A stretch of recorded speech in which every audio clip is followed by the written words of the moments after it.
Jesus is alive.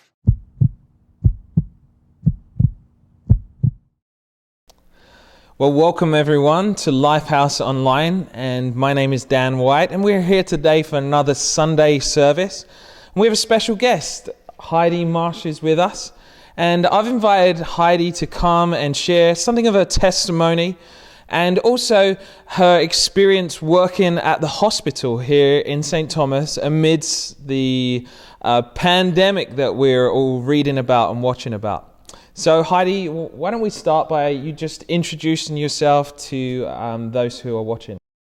So my name's Heidi Marsh. I'm married to Will Marsh.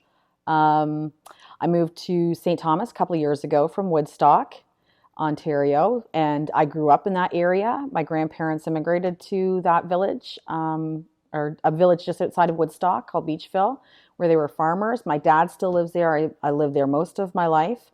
I grew up in the church and was very involved with the church where I grew up. Will and I started coming to this church in January 2018, and we're getting plugged in here more now. I've been on the intercessory prayer team since June of last year, and I really enjoy it. I really enjoy being able to get plugged in at a church here, being able to serve the church, being able to serve the community in prayer. I'm a nurse. I'm a registered nurse. I've been nursing for 25 years. I've worked in Canada and in the U.S.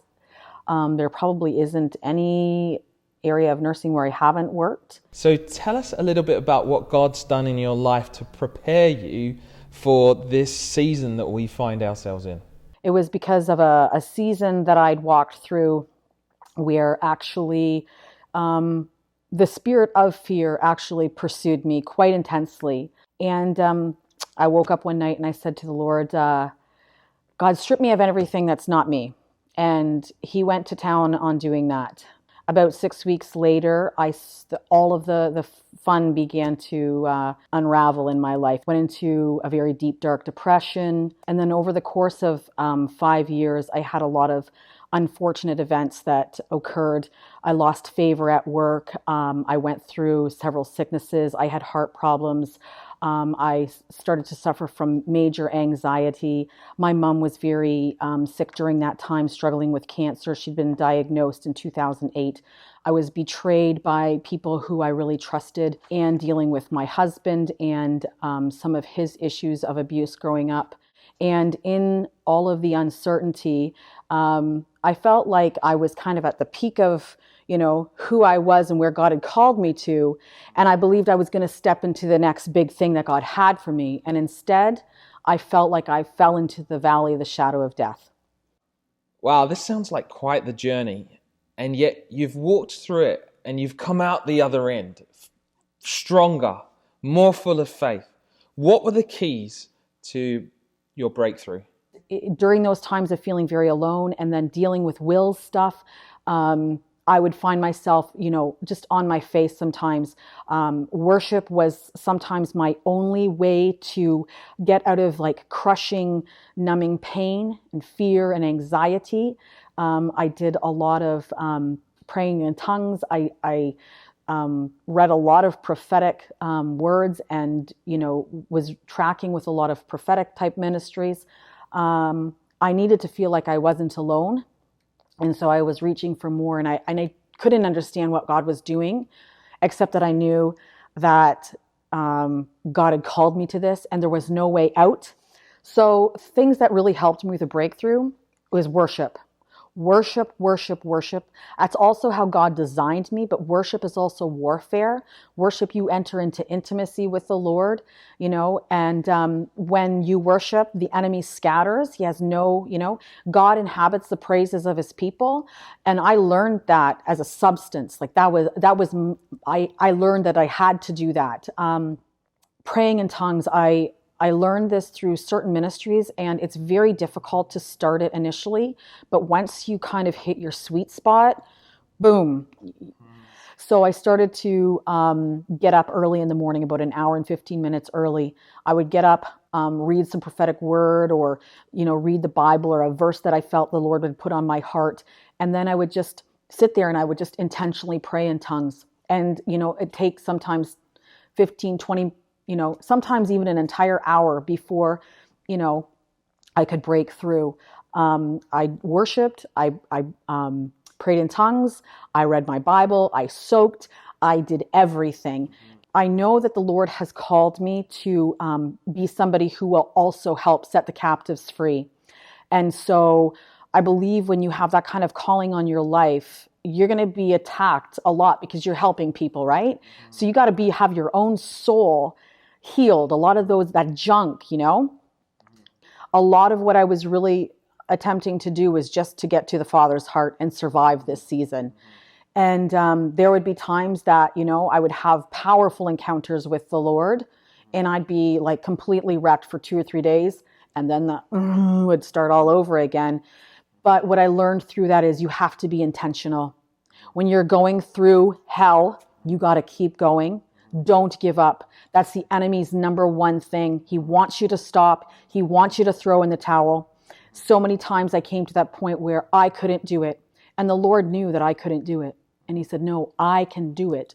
But it was all about surrender, submitting, and seeking the Lord and his will, dying to yourself, dying to what the flesh wants. Heidi, thank you for sharing. I mean, many of us are walking through this season at a distance. We're watching on the news. We're perhaps going to a grocery store or seeing that the roads are a little bit more quiet and some of the shops are closed. But you're really in the mix. You're working in a hospital environment that is preparing for potentially the worst. Now, you see how your journey with God has prepared you. Can you tell us how it's prepared you for such a season as this? The Lord has prepared me from what I went through to be able to give people hope in this place. 365 times in the Bible, the Lord says, do not fear. Do not fear. And the reason why I think that was such an admonition is because fear, once it takes a hold of you, because it did take a hold of me, it will wreck your life. It will make you, think strange thoughts. It will make you imagine things that really maybe aren't going to happen. And it says even in the Bible, what I feared came upon me. Well, that's because you feared it. And I understand, I get it because I've walked through it. I understand what gets a hook into you and how and why. So to tell you the truth, my job hasn't really changed in a whole lot of sense because I haven't changed, and or the situation hasn't really changed me, I suppose. I feel like dealing with people at work, because I have hope and because I'm not moved by this entire situation, I can remain at peace. And the people around me as well. I work in an office with 6 or 7 other girls. And there's a few of the other ladies who are also Christians. And we encourage each other, right? And we understand what's going on. And I carry a sense of hope. And I know that people feel that because people will say that to me, like, you're just such a really good human being. And I'm like, I'm just regular. But I know what they're saying is, there's something different about you. And so I feel that I like to bring peace and just calm and laughter.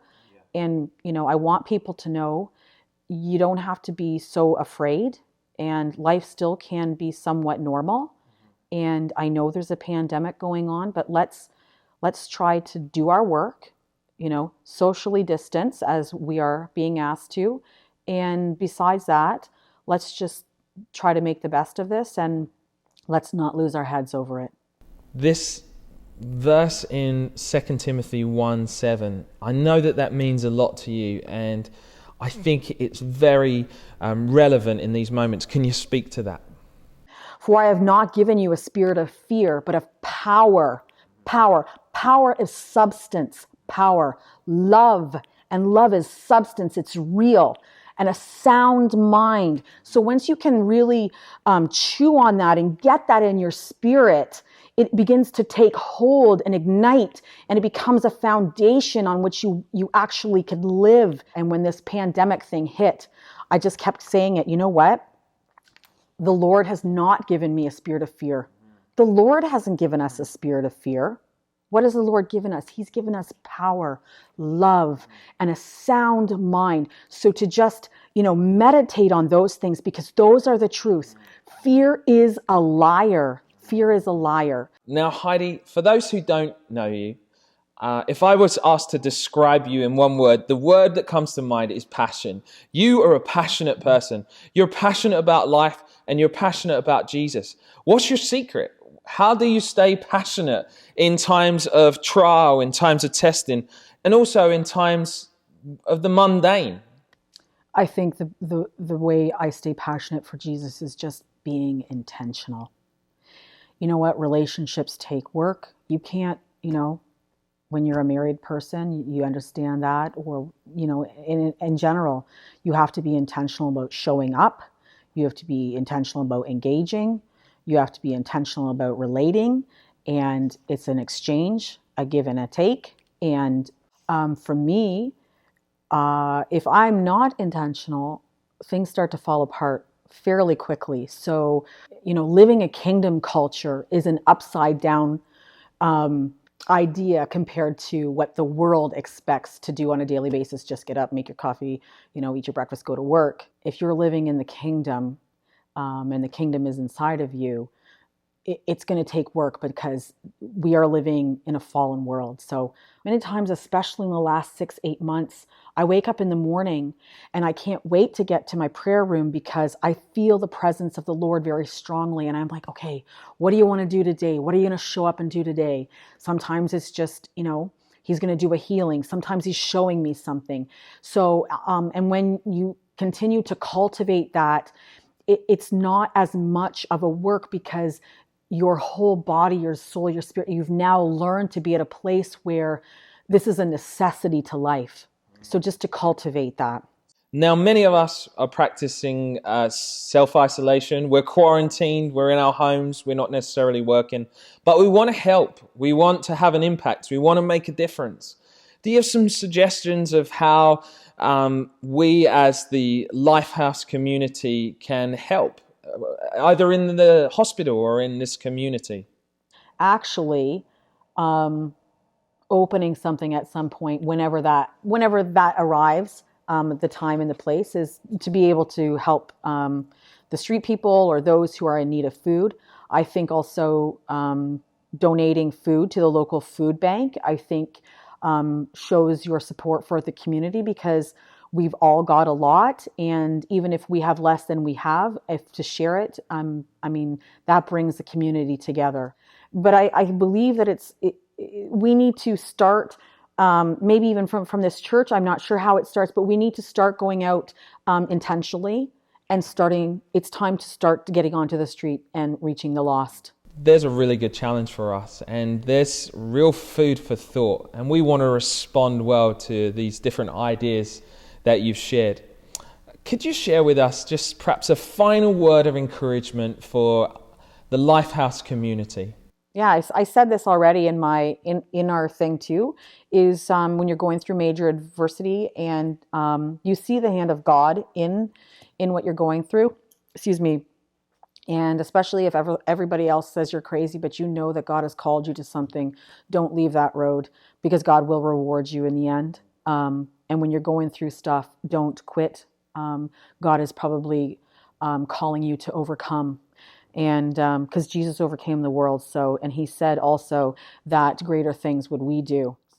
Well, thank you, Heidi, so much for coming in today and for sharing your testimony and for sharing some tips and some tools that could help us as we are walking through really what is a really unique season, a challenging season.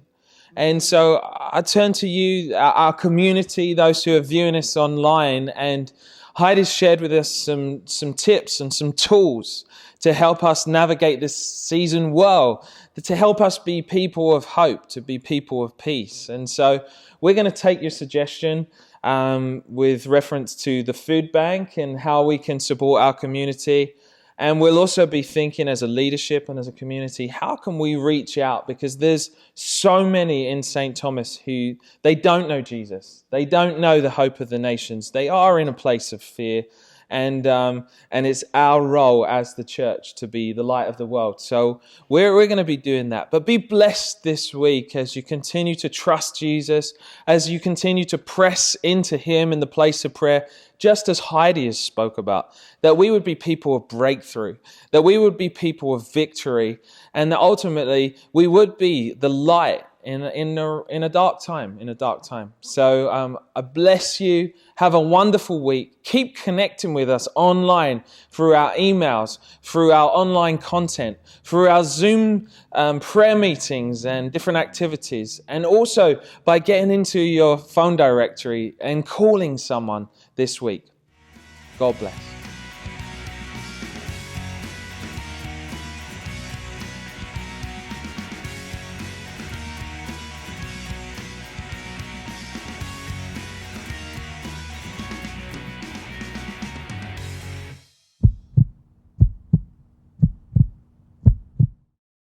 Hey Peter, how's it going?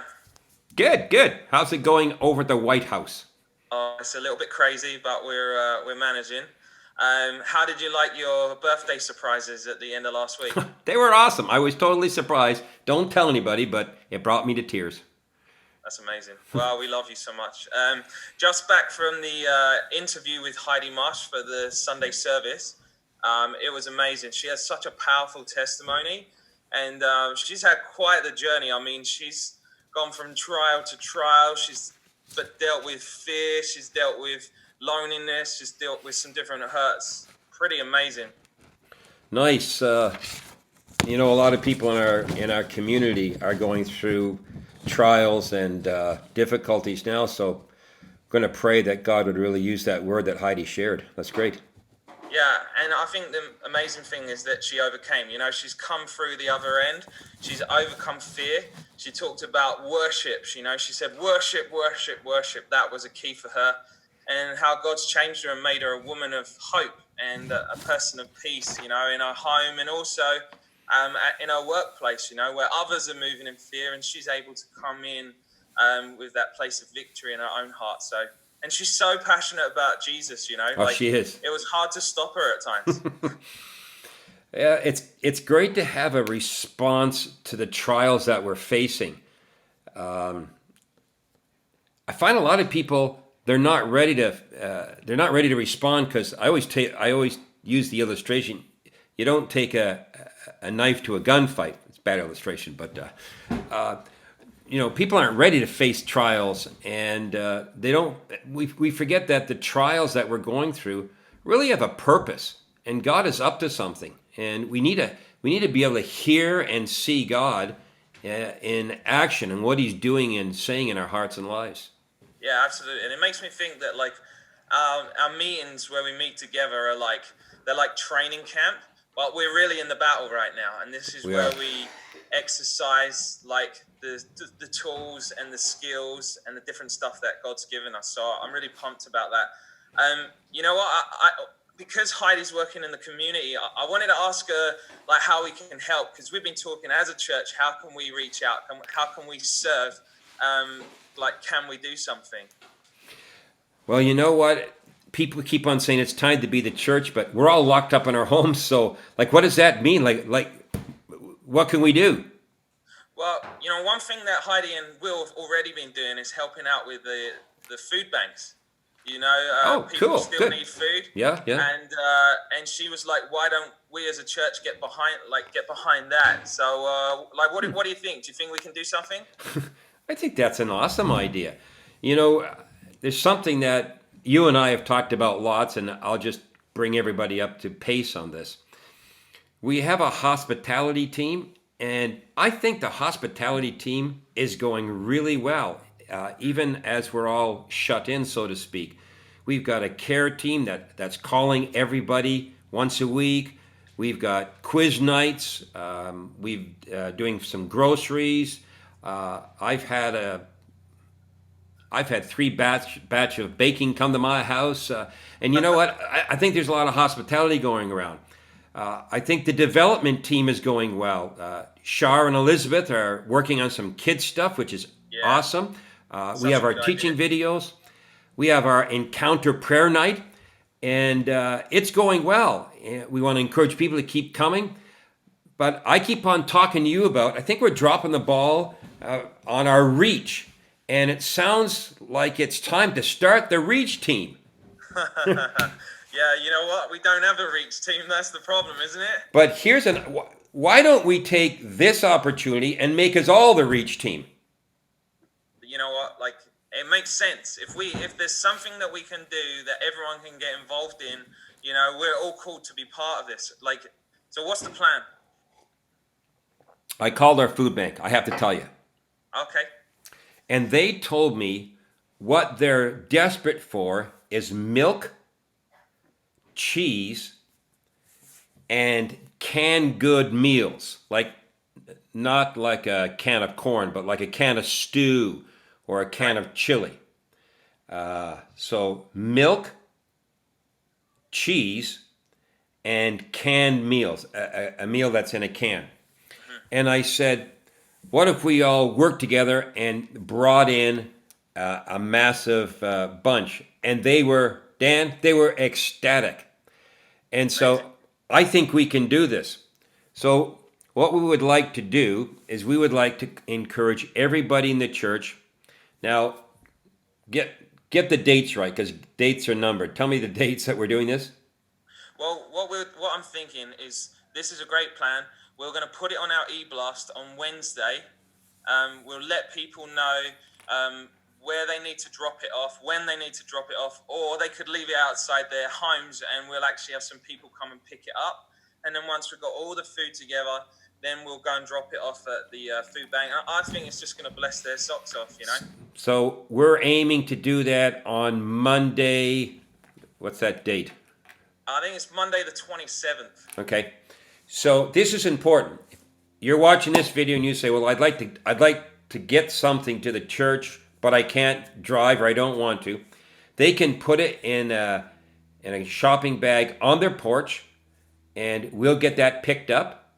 If you're able to go for a drive, we're going to have blue bins outside the front of the church under the carport. You can get out, just drop your bag, your goodies, your groceries in the blue bin, and you can drive off, and we'll take care of it from there. I think that's going to work awesome. I think that's perfect. I say let's get to work. LifeHouse? Let's do it. All right. Thanks, Peter. You have a great day. You too, Dan. Bye.